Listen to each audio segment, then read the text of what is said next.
Ahmadiyah bukan Islam. Ahmadiyah bukan Islam. Karena Ahmadiyah nabinya adalah Mirza Ghulam Ahmad. Sedangkan kita la ilaha illallah Muhammadur Rasulullah. Ahmadiyah bukan Islam.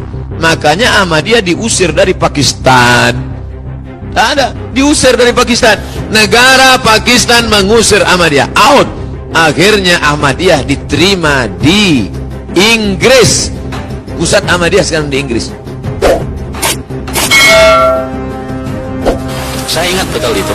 Kalau antum pernah membaca di dalam sejarah kebangsaan Indonesia, apakah setiap masyarakat Indonesia dulu sebelum 1945 ketika proklamasi dikumandangkan, apakah semua rakyat Indonesia itu kemudian mengangkat bambu runcing untuk mengusir Belanda? Enggak, ikhwan, enggak.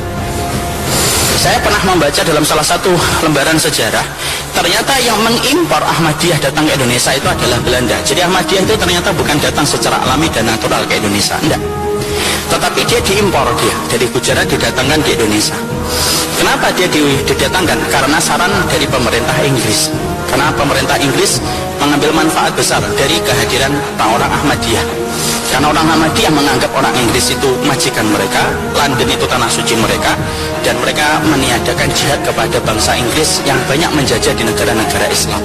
Itulah Ahmadiyah. Atas saran orang-orang Inggris, maka kemudian Belanda pun sama.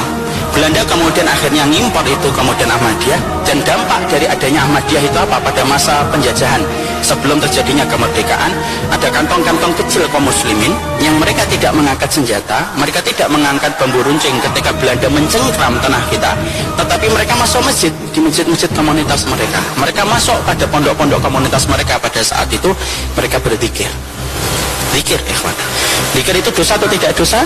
Tidak dosa, itu ibadah.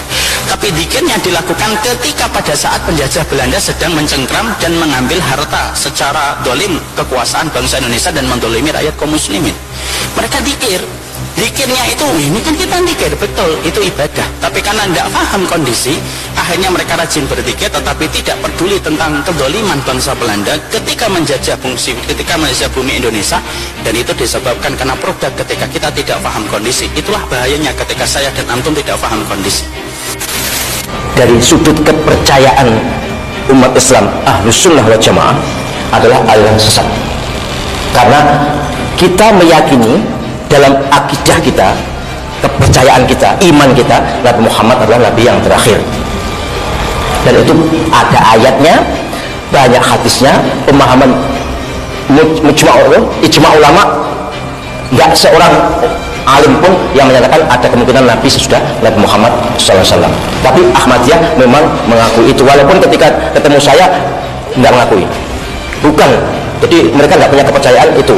Wallahu alam. Tapi dalam bukunya yang saya baca itu ada Nabi Ahmad atau Nabi Mirza Ghulam Ahmad itu. Jadi jika benar mereka mempercayai ada Nabi sesudah Nabi Muhammad SAW, maka itu sesat.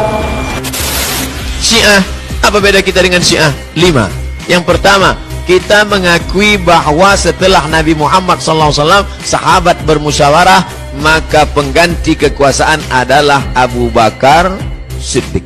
Sedangkan mereka mengatakan setelah Nabi Muhammad SAW meninggal, mesti Sayyidina Ali. Habis Sayyidina Ali turun ke anaknya Sayyidina Al-Hasan. Habis Sayyidina Al-Hasan turun ke adiknya Sayyidina Al-Husain. Habis Sayyidina Al-Husain turun ke anaknya Sayyidina Zainal Abidin. Habis Zainal Abidin turun kepada anaknya Muhammad Al-Baqir. Habis Muhammad Al-Baqir turun kepada anaknya Ja'far Shadiq, sampai imam yang ke-12. Siapa yang tak percaya kepada imam 12, kafir, halal darahnya. Tapi ibu percaya pada imam 12? Bingung, serba salah. Menjawab percaya berarti Syiah, tak percaya halal darah. 2. Kita mengatakan Abu Bakar Siddiq radhiyallahu an, Umar radhiyallahu an, Utsman radhiyallahu an. Syiah mengatakan Abu Bakar laknatullah alaih, Umar laknatullah alaih.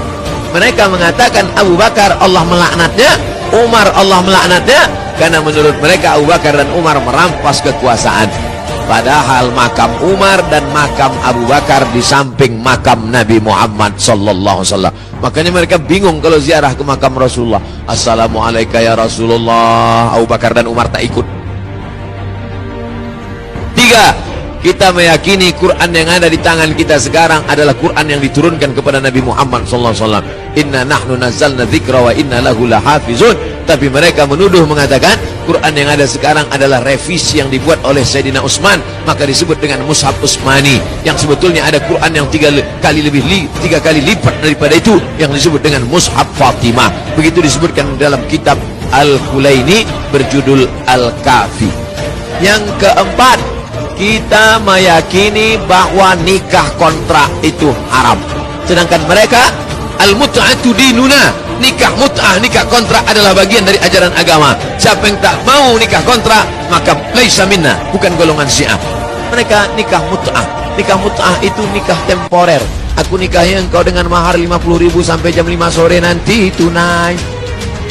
Dalam Islam tak bisa. Hati-hati kalau ada anak kampung kita pergi kuliah ke Iran, nanti dia nikah mut'ah. Na'udzubillah. Baca tentang pengalaman dokter di Bandung. Dokter penyakit kelamin di Bandung heran menengok perempuan pakai cadar tapi penyakit kelamin. Kenapa? Gonta ganti flash disk kena virus. Baca, cari di internet, ada bukunya itu, pengakuan dokter penyakit kelamin dan tentang jamaah Syiah yang gonta ganti pasangan. Yang kelima, mereka meyakini namanya taqiyah. Taqiyah. Apa itu taqiyah? Bunglon. Kalau dia nempel ke pokok warna hijau, dia hijau. Kalau menempel buah warna merah, dia merah. Kebetulan di sini banyak ahlus sunnah, maka dia mengaku, aku ahlus sunnah. Tapi kalau banyak Syiah, aku Syiah. Makanya baca buku, baca sejarah. Kalau ada yang begini-begini kita bisa jawab. Yang benar itu sebetulnya Ali. Betul, Ali itu benar. Abu Bakar pun benar. Tetapi Ali merampas kok. Betul. Merampas dari siapa? Merampas dari orang yang salah. Yang salah siapa tuh? Pemberontak Utsman. Kok kamu jawab begitu? Nih referensinya. Ini karangan ini, karangan ini, karangan ini, karangan ini. Sudah selesai. Beres. Jelas. Maka keluarlah fatwa sampai dengan Syekh Muhammad Hashim bin Asy'ari, pendiri Jam'iyah Nahdlatul Ulama, 31 Januari tahun 1926. Beliau menulis satu kitab di antara 19 kitab, namanya Risalah Ahlus Sunnah wal Jamaah. Di halaman ke-10 beliau menyebutkan tentang ini. Syiah. Kata beliau di halaman 9-nya, faslun fi dhuhuril bid'ah fi ardi Jawa. Pasal tentang awal munculnya bid'ah di tanah Jawa. Bid'ah di sini bukan fikih, bid'ah tentang akidah. Firqah namanya. Kalau fikih madhab, kalau akidah firqah.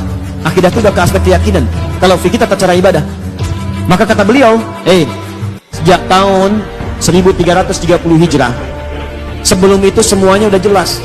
Madhabnya Ahlus Sunnah wal Jamaah. Wilayah Jawa itu madhabnya Imam Syafi'i. Sebutkan semuanya. Sampai tiba-tiba muncullah kemudian, entah datangnya dari mana, aliran-aliran yang menyimpang.